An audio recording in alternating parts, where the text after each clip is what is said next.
I was 13 when it all started. At a cocktail party, standing by the dessert section, I savored each and every bite of that warm chocolate mud pie. I turned around to see a group of older girls with their mothers staring at me with their jaws wide open.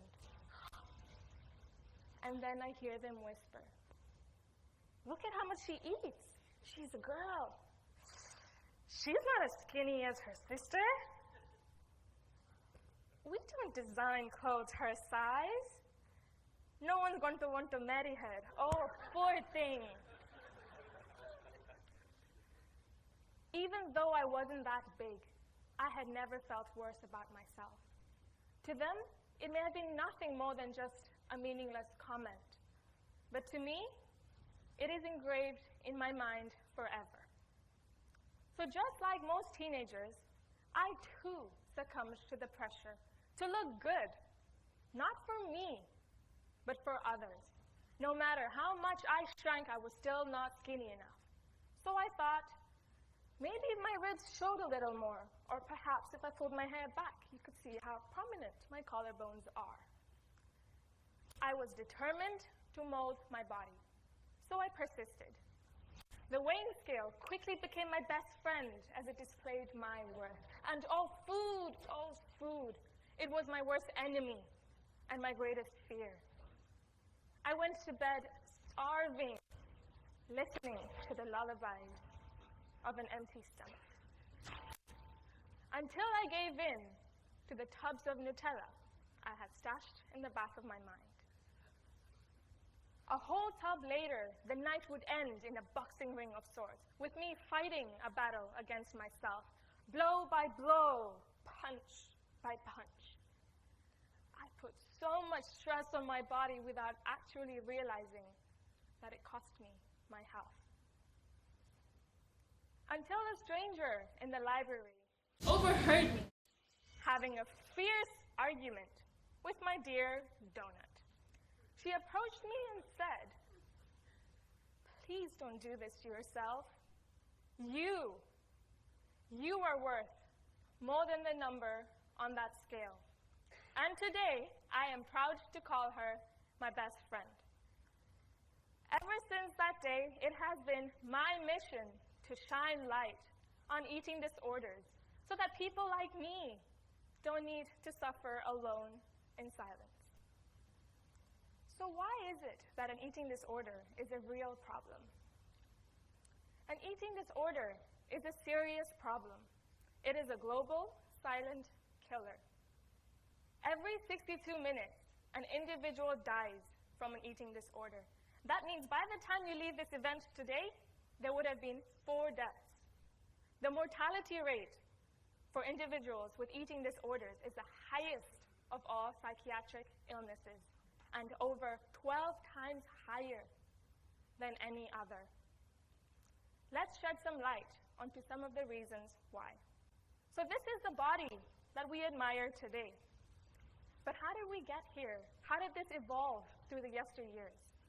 From the hourglass figure to the era of Marilyn Monroe, where it's a bit shapeless, and then to the era of Arabic, where it's skinny, but you're still slim through exercise. And then in the 90s, if you were thin, you were definitely in. And today, if you are thin, you are not thin enough. You get the point. So it is normal to wish, to think, oh, how much I wish I had that body.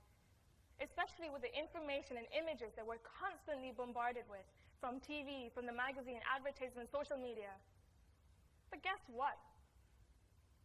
You can keep wishing, as that image is photoshopped. It is fake. Just because it's on the cover of magazines, we are made to think that it is real. According to the editor-in-chief of Self magazine, the image of Kelly Clarkson was edited to make her look her personal best. Oh, why? Even the males aren't spared. Roddick here himself didn't recognize his 22-inch biceps. I'm sure most of us have watched America's Next Top Model. In front of our own eyes, we see the reality of the entertainment industry, and we all have become slaves to it. These trends will not stop unless we stop making it the norm to look so perfect. It affects everyone, males, females, old, young, all economic classes and ethnicities or race. In the US, 10 to 15% of those with anorexia or nervosa are males. And for our younger girls, it is worse. According to the National Eating Disorder Association, 42% of first to third grade girls want to be thinner. 81% of 10-year-olds are afraid of being fat. Girls don't decide to hate their bodies. We teach them to, because we think that it is the norm. 70 million individuals worldwide are suffering in silence, and only 1 in 10 receive treatment. But who is to blame? The media? The models? The mannequins? Or the society? That boils down to each and every one of us as we make up this society, and if we don't do anything about it, it is imperative that we have to do something about it, and this is a great contributor to the onset of an eating disorder. So you may ask, what exactly is an eating disorder? It is not a lifestyle choice or a diet gone too far. It is any range of psychological disorders characterized by abnormal or disturbed eating habits. There are many types, such as anorexia nervosa, binge eating, bulimia, starvation, and other specified eating or eating disorders. And the most common behavior that would lead to an eating disorder is dieting. I would like to clarify, when I use the word diet, I refer to the fad crash diet and not to your daily lifestyle food habits. It is not that, as a registered associate nutritionist, that I am against it. It is that diets are money-making schemes, and I'm an advocate for living a healthy lifestyle. So how many of us here have tried a diet at least once in their lives? Well, there you go. The ketogenic diet, the paleo diet, the gluten-free diet, the sugar-free diet, and the list goes on. I spent 7 whole years of my life, day in and day out, torturing my body. It felt normal. It is still the norm, isn't it?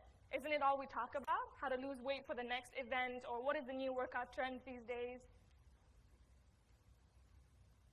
What we fail to realize is that you don't have to look like you've got an eating disorder to have one. For people like me, the dinner table is a battlefield where the warriors defeat the eating disorders one bite at a time. And all you want to do is go to war with calories. This is when my parents, my family found out when I skipped over 2 months of school, and over 2 months I was bed rested in university away from home. I flew across countries seeking medical attention from a dozen of gastro specialists just to find out that there was nothing wrong. I had people say to me, "It is all in your head. Oh, just get over it already."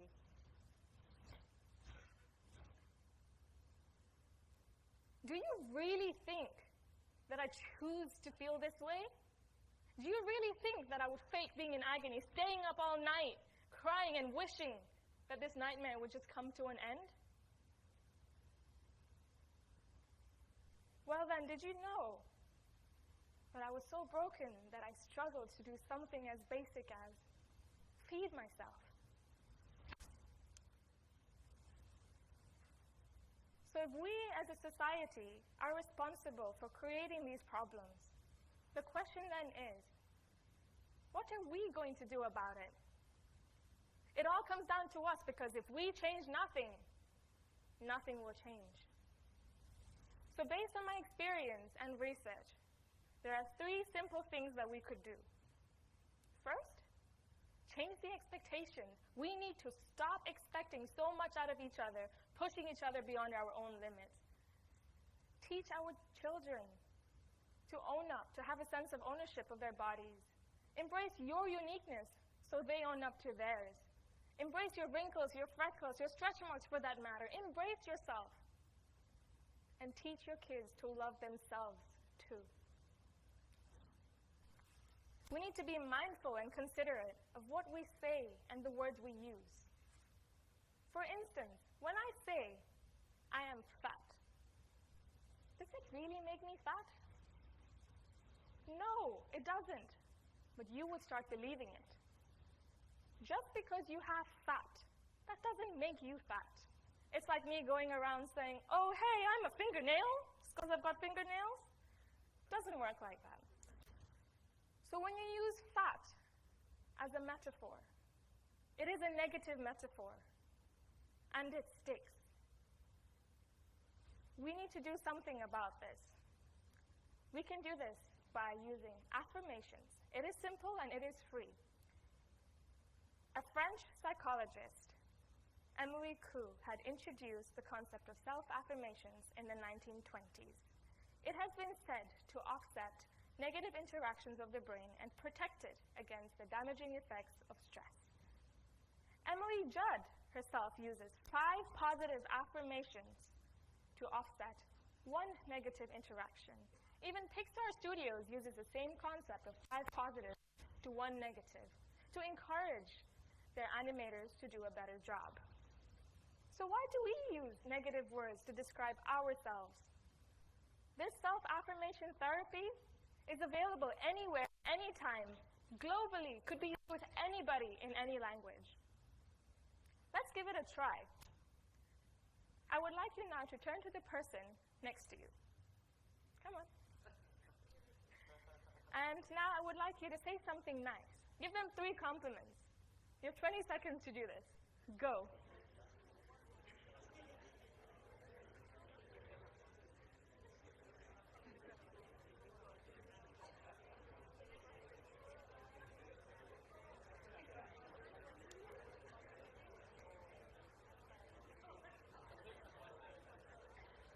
And your time is up now. See? It's as simple as that. Secondly, if you know anybody suffering with this, please, you know it is imperative that they get the right help. Refer them to counselors, specialists, GPs, or even as simple as become that support for that person, as it will go a long way. Even if we have kids, for that matter, going through this, or a family member, you have to help them break through this vicious cycle and break this stigma. We need to remember to replace mindless comments with silence if we have nothing good to say. As for us, it may be trivial, but for people with self-esteem issues, it can impact their lives more than we know it. This brings me to my final point, the final approach. Love. Love others for who they are, and most importantly, love yourselves for who you are, because we're so clouded with so much negativity constantly being thrown at us. It affects us. It affects our self-esteem, and it affects the way we look at ourselves. It works just like a mirror. Whatever you give out, it will reflect back. So back to my story, after those long sleepless nights, comments constantly ringing in my head, hating on myself, seeing doctors, dietitians, and finally being restricted to a baby's diet that consisted of toast, oats, and more oats for the last 2 years. I have finally gained the right support to become the person that I stand before you today. However, although I have developed a lifetime physical disorder along the way that can partly be explained by the dysregulation of the brain and gut axis, it is not just a condition of the gut. It is a condition of the brain. And I can proudly say that I've tamed this disorder to a place of acceptance.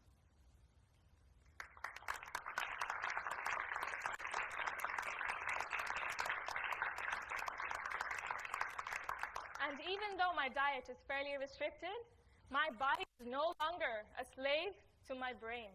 At the end of the day, it doesn't matter what is on the outside. It is what is on the inside that counts. As I end the talk today, and I leave you all, I would like to leave something that's very useful, that I found very useful to me, as this is something that's very close to my heart. Something that has brought me out of this vicious cycle, and something that has changed the way I look at myself, at my life, and others. Because it gets lonely in this battle, and I know we're all friends in this. So I'm going to say amazing stuff about myself, and I would like you to reflect it back at me. It goes something like this. I am strong and loved, and you would say, yes, you are. I can eat what I want, and I am perfect the way I am. Nutella is my friend, and we can change the world. Thank you.